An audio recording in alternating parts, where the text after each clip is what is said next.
그럼 이번에는 강화가 작은 학교에서 시내 학교에서 할 수 없는 특별한 교육과정을 운영하고 계시다는 얘기를 들었어요. 학생들의 만족도도 굉장히 높다는 얘기를 들었거든요. 자, 그 소개해 주세요. 거기까지 소문이 났나요? 네네, 소문이 났어요. 네. 또 선생님도 만족도가 높다 그 말을 들었어요. 네. 그래서 어떻게 교육과정 운영하고 계시는지 얘기 부탁드립니다. 강화의 어떤 그 학교의 특색 교육과정이라고 한다면 학교마다 약간 그 생태환경 주간이라든지 계절학교를 운영하는 학교가 많습니다. 그러면은 이거는 생태학교나 계절학교를 학교마다 다 하는 건가요? 대부분의 학교, 강화학교에서는 학교가. 계절학교 같은 것들을 운영을 하고 있어요. 네. 그래서 계절학교 보통 한 학기에 한 번을 하던가 아니면 학교에 따라서 어떤 학교, 전학교 같은 경우에서는 봄, 여름, 가을, 겨울 1년에 계절, 네 네 번을 계절학교를 일주일씩 4주를 운영을 한 거죠. 그러면은 예를 들어서 계절학교다 그러면 주로 어떤 활동을 하는지. 아까 계절학교 주간에는 보통 때는 주로 학교에서 교육과정이 많이 이루어지잖아요. 네네. 근데 이제 계절학교 주간을 이용해서 외부의 체험활동 같은 것들을 많이 나갑니다. 특히 이제 강화도에는 역사라든지 생태 환경과 관련된 체험 장소가 많이 있어요. 그래서 생태 주간을 이용해서 그러한 주간을 이제 외부로 체험 활동들을 많이 나가고 있어요. 그러면은 그렇게 갈 때 저 궁금한데 교통수단은 어떻게 하죠?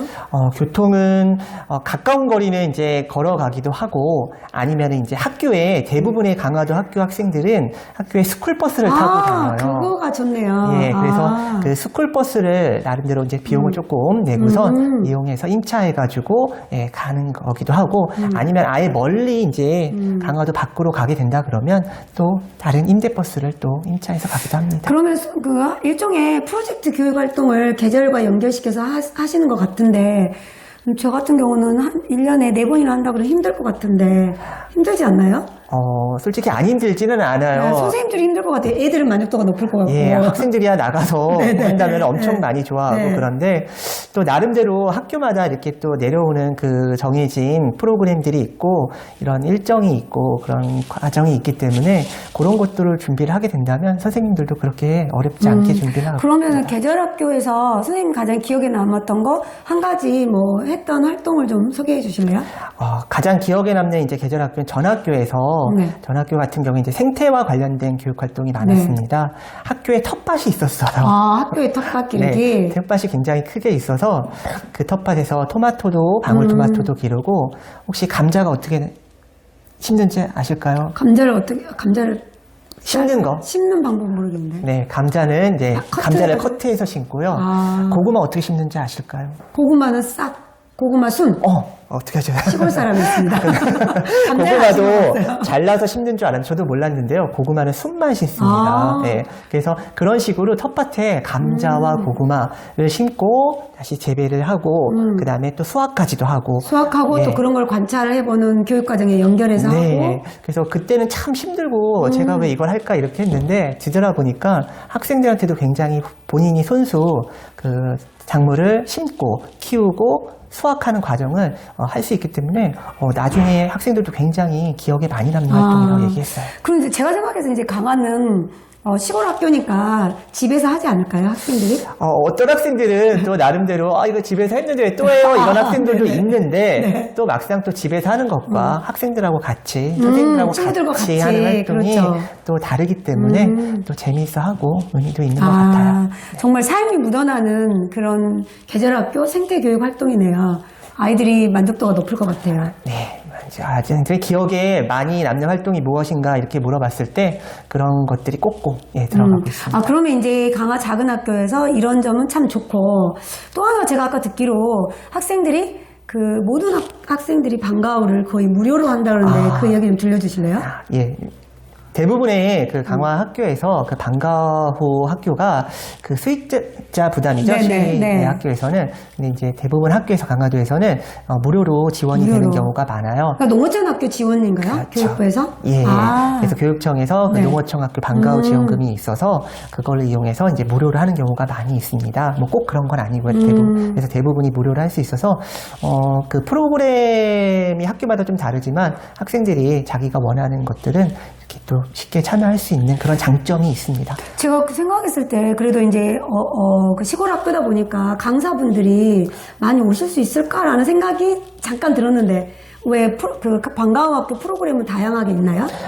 예, 다양하게 있습니다. 예, 마술부터 시작해서 마술도 있어요? 축구도 있고 미술도 있고 음악도 있는데 물론 이제 학생 인원수가 작다 보니까 간혹 이제 조금 인원수가 없는 학교들은 통폐합이 돼서 운영되기도 하고요.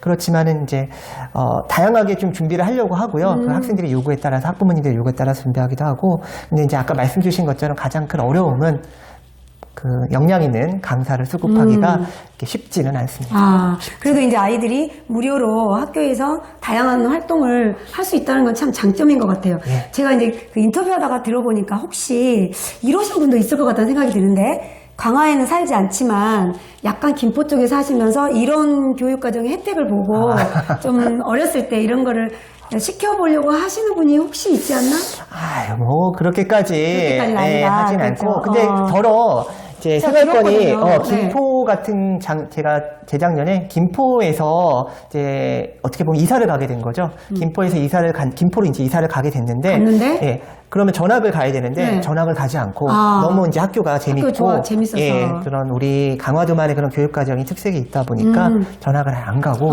예, 심지어 3학년인데도 불구하고 전학을 안 가고 이제 부모님께서 출퇴근을 어렵게 아침마다 해주는 경우도 있었어요. 그러면은 선생님 보시기에 선생님이 도심지 학교에서도 근무하셨고 또 이제 청라에서도 근무하셨잖아요. 그리고 여기 와서 이제 아이들을 지도해 보니까 요 도심지 학교에 비해서 여기 학생들이 이런 점은 장점이다 하는 거 있을 것 같아요.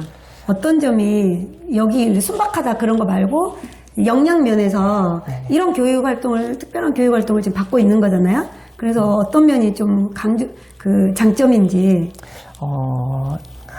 강화도 학생들의 어떤 그 장점이라고 한다면 아무래도 이제 그 도시에서 느낄 수 없었던 그런 자연이나 그렇죠. 예, 또 강화도만의 어떤 그런 역사 이런 부분들에 대해서 많이 겪다 보니까 학생들이 아무래도 이제 요즘 그 지역이나 마을에 대해서 굉장히 많이 다루고 있잖아요. 그렇죠. 마을 연계 교육과정이니까. 학생들이 우리의 강화도에 대한 어떤 자부심, 향토심이 굉장히 높은 것 같아요. 그렇죠. 강화는 역사의 고장이니까 그래서 책에도 많이 등장하고 그런 부분들에 대해서 역사라든지 마을이라든지 이런 생태환경 쪽으로 굉장히 많이 좀 지식도 있고요. 그런 부분에 대해서 많이 관심을 가지고 있어서 그런 부분들이 또 요즘에 또 기후라든지 생태환경 쪽으로 많이 강조가 되고 있으니까 나중에라도 조금 더 크게 도움이 되지 않을까 이런 생각이 저도 듭니다. 이제 이 학생들이 이 진로와 연계될 수 있겠다는 생각이 드네요. 나중에 이제 이런 경험들이. 그리고 또 제가 듣기로 선생님께서 이렇게 기자재가 굉장히 풍부해서 그 디지털 교과서도 열심히 하고 계시다고 들었는데 또 도심지 학교에 비교해서 여기만의 강점인 것 같아요. 그 소개 좀 해주세요. 예. 아무래도 이제 요즘에 물론 다른 학교들도 이제 디지털 온오프라인 수업이 이제 활성화되면서 기기들이 많이 보급이 되었죠. 그렇죠. 예. 근데 이제 여기도 굉장히 그 태블릿 PC라든지 노트북 같은 것들이 많이 보급이 됐어요.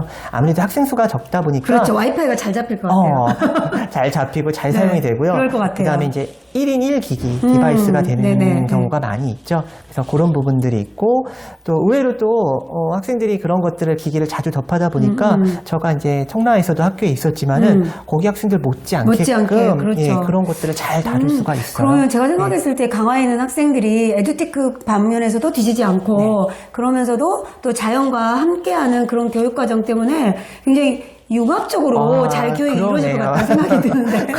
그럴 수 있는 것 같아요. 예. 그러니까 앞으로 미래사회가 요구하는. 그렇죠. 미래사회가 요구하는. 조화롭게 발전시킬 수 있을 것 같아요. 굉장히, 삶이 묻어나는 교육과정을 진짜 운영하고 계시는 것 같고, 어느 하나 빠지지 않는 교육과정 운영하고 계신 것 같네요. 오늘 대월초등학교에서 삶이 묻어나는 교육과정 이야기 들어봤는데요. 정말 선생님도 열심히 하고 계시고, 이 교육과정이 참 좋구나라는 생각도 들어서. 강화도에 많이 오세요. 네, 저희 밀진모자도 있는데, 강화도도 괜찮은 것 같다는 생각이 드네요. 네, 오늘은 여기까지 하겠습니다. 감사합니다. 감사합니다.